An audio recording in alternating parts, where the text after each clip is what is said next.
നമസ്കാരം, മലയാളി വാർത്തയിലേക്ക് സ്വാഗതം. പുതുവർഷത്തിൽ പുതിയൊരു സന്തോഷം ISRO രാജ്യത്തിന് സമ്മാനിച്ചിരിക്കുകയാണ്. മറ്റൊരു വിക്ഷേപണം കൂടെ വിജയകരമായി മാറിയിരിക്കുകയാണ്. 60ാം ദൗത്യത്തിലും ISRO മുന്നേറ്റം. എക്സ്പോസാറ്റ് പ്രപഞ്ച രഹസ്യങ്ങൾ തേടിയുള്ള ഒരു ഉപഗ്രഹമാണ്. ആ ഉപഗ്രഹത്തിൻ്റെ വിക്ഷേപണം ഇന്നാണ് നടന്നത്. എക്സ്റേ തരംഗങ്ങളിലൂടെ തമോഗർത്തങ്ങളുടെ അടക്കം പഠനമാണ് ഇതിലൂടെ ലക്ഷ്യമാക്കുന്നത്. ഒപ്പം മലയാളി വിദ്യാർത്ഥികളുടെ VSATും ബഹിരാകാശത്തേക്ക് എത്തിയിരിക്കുകയാണ്. തിരുവനന്തപുരം വനിതാ കോളേജ് വിദ്യാർത്ഥികളുടെ പരീക്ഷണമാണ് VSAT. ശ്രീഹരിക്കോട്ടയിൽ നിന്ന് രാവിലെ 9:10 വിക്ഷേപണം നടന്നത്.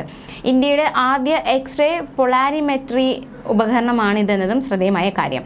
എക്സ്റേ തരംഗങ്ങളുടെ പഠനത്തിലൂടെ പ്രപഞ്ചത്തിലെ വ്യത്യസ്ത പ്രകാശ സ്രോതസ്സുകളെ അടുത്തറിയുകയാണ് ഇതിലൂടെ ലക്ഷ്യമിടുന്നത്. പോളിക്സ്, എക്സ്പെക്ട് എന്നീ 2 പേലോഡുകളാണ് എക്സ്പോസാറ്റിലുള്ളത്.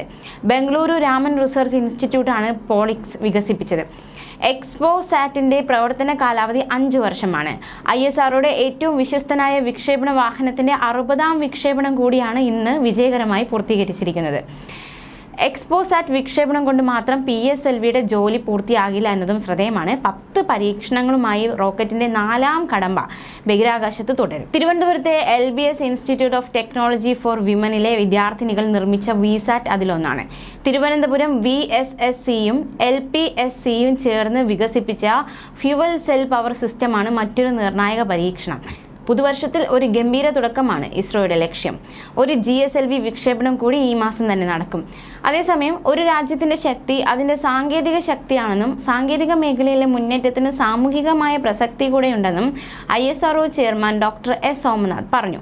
ശിവഗിരി തീർത്ഥാടന ഉദ്ഘാടന സമ്മേളനത്തിലായിരുന്നു അദ്ദേഹം ഈ ഒരു കാര്യങ്ങൾ പറഞ്ഞത്. വിദ്യാഭ്യാസം സമൂഹ മാറ്റത്തിന് എങ്ങനെ ഉതകുന്നുവോ അതുപോലെ സാങ്കേതിക മേഖലയിലെ ഉയർച്ച സാമൂഹിക മാറ്റത്തിനുള്ള അന്തരീക്ഷത്തിന് പ്രചോദനമായി തീരുമെന്നും അദ്ദേഹം പറഞ്ഞു.